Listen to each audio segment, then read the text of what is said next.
Hi everyone, welcome back to my channel. I am so excited because I found these really cute gem-shaped molds from Joann's and I think I got them on sale. I'm gonna link it in my channel. It's by this brand Stir. And I'm gonna see if I can find an equivalent on Amazon as well. I think these are originally supposed to be used for candy, but I had a really fun idea of a way to use them. So I have had these chameleon powders sitting in my studio for quite some time, and these are called chameleon powders because they have like a two-toned effect to them. And so they kind of shift colors in the light depending on how much dimension is in the mold. And I thought these would be perfect in these jewel-shaped molds. Since I have 6 colors, this is kind of perfect because I want to do a row of each color here.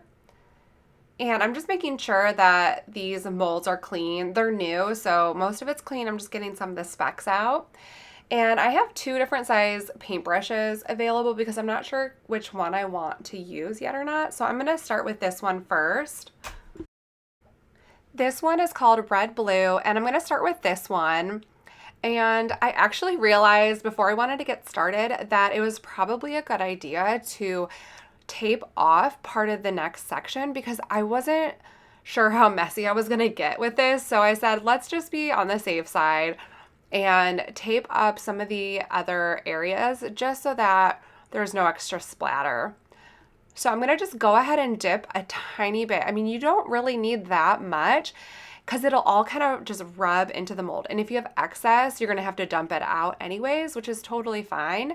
I'm just going in here, taking a little bit at a time and just rubbing it in every nook and cranny and really being very thorough in my coverage here, but not overdoing it. Another little tip is that I'm working in kind of like a circular motion to kind of rub it into the mold. So here, as you can see, it's fully covered the entire surface.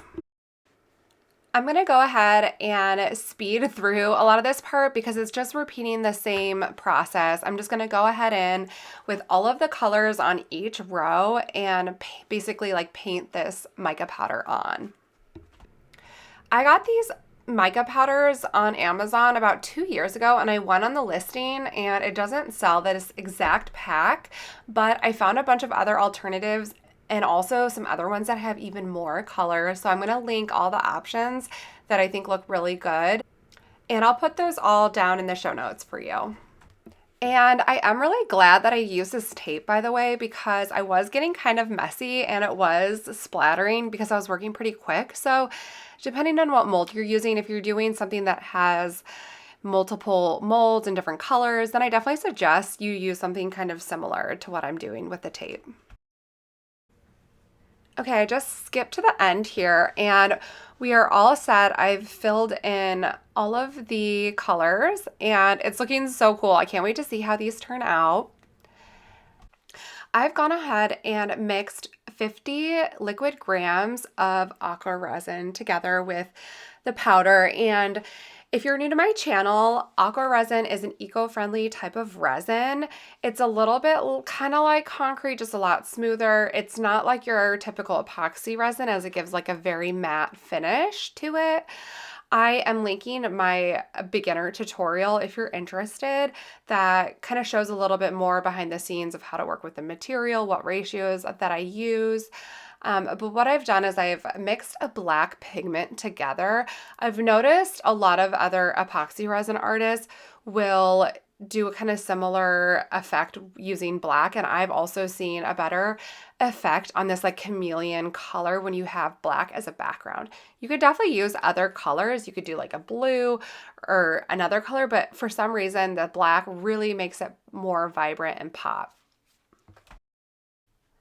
With this material, whenever I pour, I tend to tap and shake the mold just to get some of those air bubbles out, but I don't want to do it too much because I'm worried that some of that mica powder will kind of shift around a little bit. So here we go. It's been, I think, roughly 40 minutes, I want to say, since I poured the material, and I actually had a couple extra grams. So I had these unicorn molds laying around that I figured I would just use, and these are so cute. I just did them really quick just to get them out, but I really like these as well.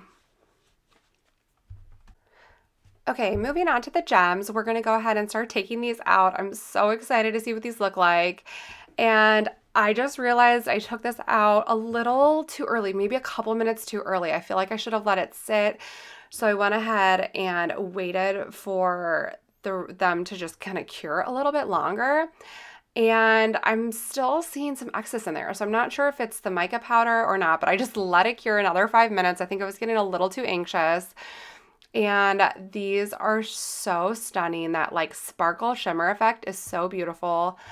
And this next one, I think I gasped so loud when I was actually recording this because I could not believe how beautiful this turned out. I am freaking out, and I have a new obsession with using these chameleon mica powders because this is just a whole other dimension of color, and it just feels super like metallic, shimmery. But I love that there's like kind of this like two-dimensional color to it when it hits the light. If you can kind of tell, it's a lot clearer in person, but I just love them in like these shapes and how it's like cut like these gems. These are super cool. Okay, I'm gonna quickly just finish demolding these, and then we're gonna move on to the next step. But first I wanna give you like just a quick like close-up so you can see how beautiful these are already looking. I am already so obsessed. I want to like use other molds and try this out on other things. My girls have already come into the studio and seen these and claimed them for themselves. For the next step, we want to sand them, and I like to always start off with like an 80 grit sandpaper. I get this one at Lowe's, and I believe it's the 3M brand, and normally I work my way up to a higher grit level. For these, I'm just going to do like a quick once over on the 80 grit just to level out the backside. I originally planned to make these magnets, so I don't really care if it's like super smooth. Otherwise, I would typically go in with a 120 or even 220 to make them super smooth. I'm going to go ahead and speed through this part just because it's the same thing for each of them. And sanding is definitely not my favorite part of this craft, but it is necessary, and it gets the job done. So I also tend to have like a little piece of scrap sandpaper I like to use sometimes on like the corners. So I was kind of playing around with using the little scrap piece of paper, and then also like using my weight to push it down to sand off all of the edges. So that's what I'm doing right here. Also, just a quick side note, if you are dry sanding, which is what I'm doing, make sure you're always prepared with the correct mass for dust so that you're not inhaling any dust when that comes up. And also, you should be probably using some better protection for your hands. I sand every day, so I'm kind of used to making sure my hands are protected, but I've definitely scraped my hands before, so make sure you're using maybe like a sturdier type of glove. Next, for sealing the item, I love this Clark Stone and Wax Sealer. It just gives such a matte finish to it, and I use this on all of my items. And I always have these microfiber cloths around. I get these at Costco in like these huge packs because I use them a lot. And I'm just going to go ahead and rub this on pretty liberally onto all of the gems. And then once I've done that, I will dry them off with a clean one. Now I'm going to repeat that process for the rest of them and speed this up pretty quickly so I don't bore you, but it's basically wax on, wax off. I wish I was this fast in real life, but here we are. Here is the final look. I am so in love with these. I cannot handle the shimmer, the shine, the kind of deep hues that this chameleon mica powder creates, especially when paired with the Eco Resin, is super deep and rich. I feel like if I had to choose a favorite, I think this blue on the left would be my favorite just because it's such a like deep blue color, but they're all super unique. I really like the purples too, and even like the teal. I'm just obsessed. Let me know in the comments if you have a favorite color. It's hard to decide. Okay, so I'm going to be honest with you. I was going to turn these into magnets. I have these circle magnets that I've put onto the back of the unicorn ones, and I just think it's super fun turning them into a magnet.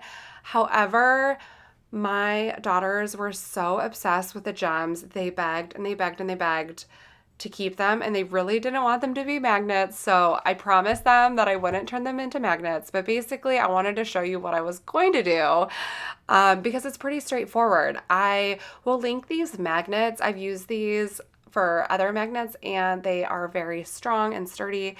And what I do is I take this super glue, this Gorilla super glue. I'll link this too for you, but I use this and I just use like a little dollop on there on the magnet and just attach it to the back of these and press it down for, I don't know, maybe like 20-30 seconds if you want to be on the safe side. And there you have it. I cannot wait to use these for more of my molds. Thank you so much for watching. I hope you liked it, and please let me know if you tried this at home.